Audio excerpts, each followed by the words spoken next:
Now it seems the world's away, but I miss the day. Are we ever gonna feel the same? So good to be back.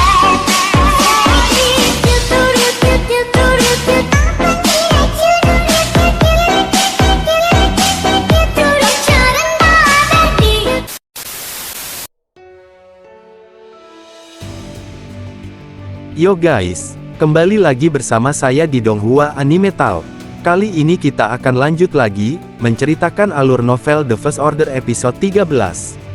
Tapi buat kalian yang belum nonton spoiler episode 12-nya, tonton dulu dah di channel ini. Melanjutkan cerita sebelumnya, setelah Liu Yuan menembak, habis semua penjahat sebelumnya, langsung membuat tubuhnya seketika kaku. Karena bagaimanapun juga, Liu Yuan saat ini masihlah anak kecil.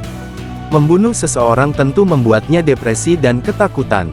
Tapi untungnya, Xiao Yu, dengan cepat memeluk Liu Yuan, membuatnya untuk sedikit lebih tenang.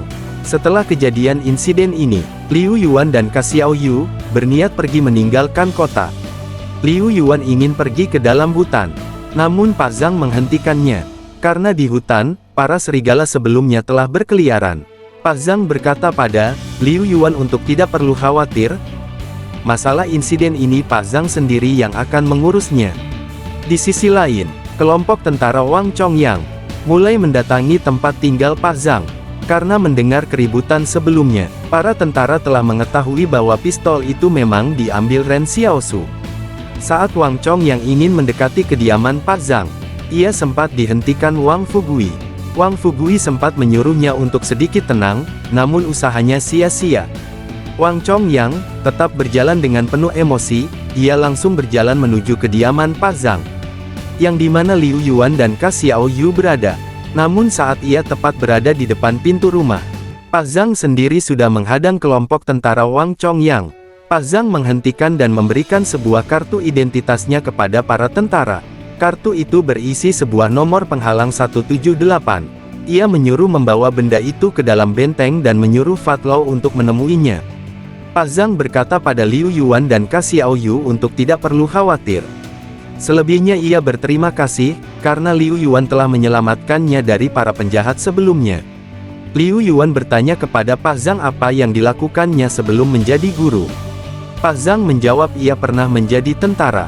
Namun ia berhenti karena perang tidaklah dapat menyelamatkan umat manusia. Pak Zhang berencana pergi ke tempat asalnya. Alasan ia memilih Ren Xiaosu sebelumnya untuk jadi guru pengganti, adalah agar ia bisa pergi meninggalkan tempat ini. Pak Zhang ingin pergi ke Seibei. Seibei adalah tempat yang sangat jauh. Tempat dingin yang ekstrim, di mana bahkan salju di musim panas tidak mencair. Liu Yuan bertanya kenapa Pak Zhang ingin pergi ke sana. Dan juga orang-orang dalam benteng ini tentu tidak tinggal diam. Pak Zhang berkata, karena dunia ini telah berubah.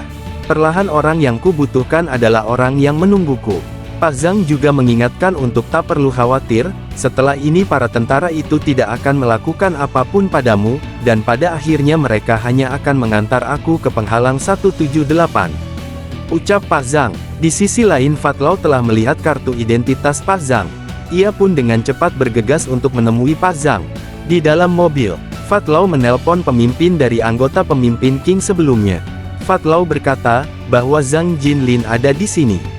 Dan apakah harus membunuhnya? Namun pemimpin King menjawab, untuk tidak membunuhnya.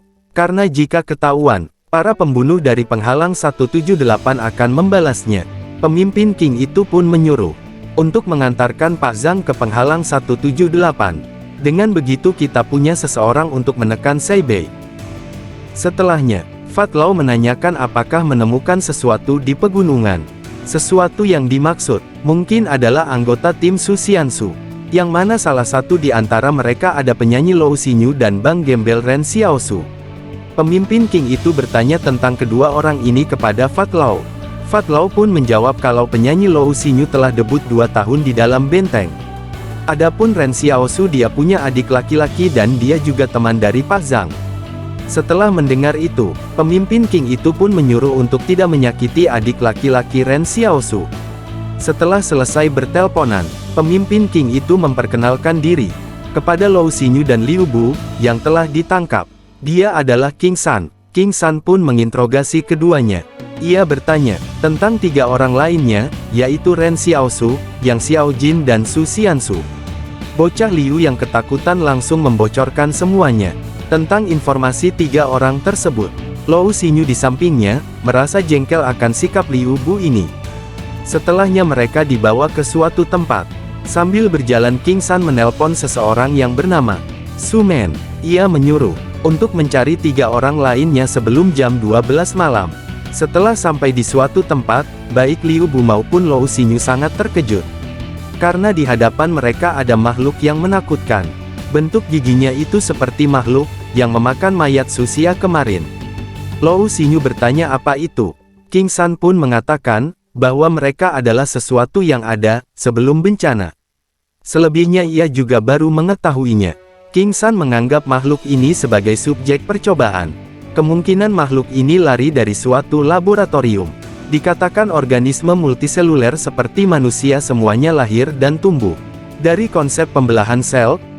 Dalam teori pembelahan sel seharusnya dapat terus berlanjut, tetapi yang aneh adalah sel manusia akan berhenti berfungsi setelah membelah sebanyak rata-rata 50 kali. Dan akhirnya mati. Itu juga sebab kenapa manusia menua dan akhirnya mati. King San curiga kalau lab yang meneliti makhluk ini, ingin menemukan cara agar sel dapat membelah secara tak terbatas. Dengan hal itu akan memperpanjang hidup manusia. Namun penelitian itu membuat sesuatu yang tidak manusiawi lagi seperti makhluk ini, karena makhluk ini sudah kehilangan kecerdasannya, tapi fisik dan ketangkasan mereka telah melampaui manusia. King San menduga bahwa rekayasa genetik ini berkaitan dengan Tinder Corp waktu sebelum bencana. Makhluk ini sangat kuat, namun ia takut akan cahaya. King San sempat bingung, makhluk ini takut cahaya, namun ia bergerak di siang hari tadi. Apa makhluk itu berevolusi lagi? Atau ada kaitannya dengan 3 orang kelompok Xiaosu?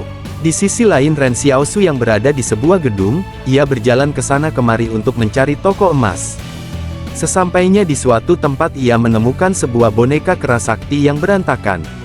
Ia pun menyusun boneka itu dengan rapi, dan setelahnya masuk ke dalam toko. Sesampainya di dalam, dia pun langsung dikejutkan dengan banyaknya emas di sana. Ia pun meletakkan emas itu di dalam ruang penyimpanannya. Bahkan ruang itu sampai penuh. Emas-emas yang tersisa dibungkusnya dengan baju. Namun saat Ren Xiaosu ingin keluar, para tentara Qing pun datang. Saat Su Men lewat, ia menyadari ada orang di dalam toko. Karena saat ini ia melihat boneka kera itu tersusun rapi. Su Men pun langsung menyuruh semua bawahannya untuk mengepung dan memeriksa tempat ini. Di dalam toko, Ren Xiaosu menyadari bahwa ia telah dikepung. Karena sudah seperti ini, Ren Xiaosu terpaksa meninggalkan emas yang tersisa. Ia pun langsung pergi menaiki tangga ke atas gedung. Sementara itu, Su Men yang masuk ke dalam. Ia melihat sebuah tumpukan emas yang dibungkus dengan baju. Su Men pun berspekulasi bahwa ini pasti hanya dilakukan oleh pengungsi seperti Ren Xiaosu. Para tentara pun terus mengikutinya ke atas. Su Men berpikir, apakah Ren Xiaosu bodoh? Saat ia di atas dia akan terkepung dan tak bisa lari. Namun saat bahaya datang Ren Xiaosu tidak serakah dan tanpa ragu pergi. Su Men pun sadar bahwa Ren Xiaosu bisa saja melompati gedung ini ke gedung lain. Tepat pada saat Su Men berlari ke sebelah gedung, ia melihat Ren Xiaosu telah melompati 2 gedung. Su Men pun melapor untuk mengevaluasi ulang kekuatan Ren Xiaosu. Karena saat ini Xiaosu terlihat seperti manusia super. Sementara di sisi Ren Xiaosu ia melihat adanya Sang Ayang, yang berdiri di sebuah gedung yang tinggi. Itu adalah Yang Xiaojin yang sudah memegang sniper. Sepertinya dia bersiap menembak seseorang. Ren Xiaosu pun melihat, sepertinya Yang Xiaojin ingin menembak King San. Namun jarak King San dan ayangnya sangatlah jauh. Ren Xiaosu ingin melihat seperti apa pertimbangan Yang Xiaojin saat menembak. Ren Xiaosu pun melihat ke bawah. Ia melihat ada Lou Xinyu dan Liu Bu yang dimana tangan mereka terikat.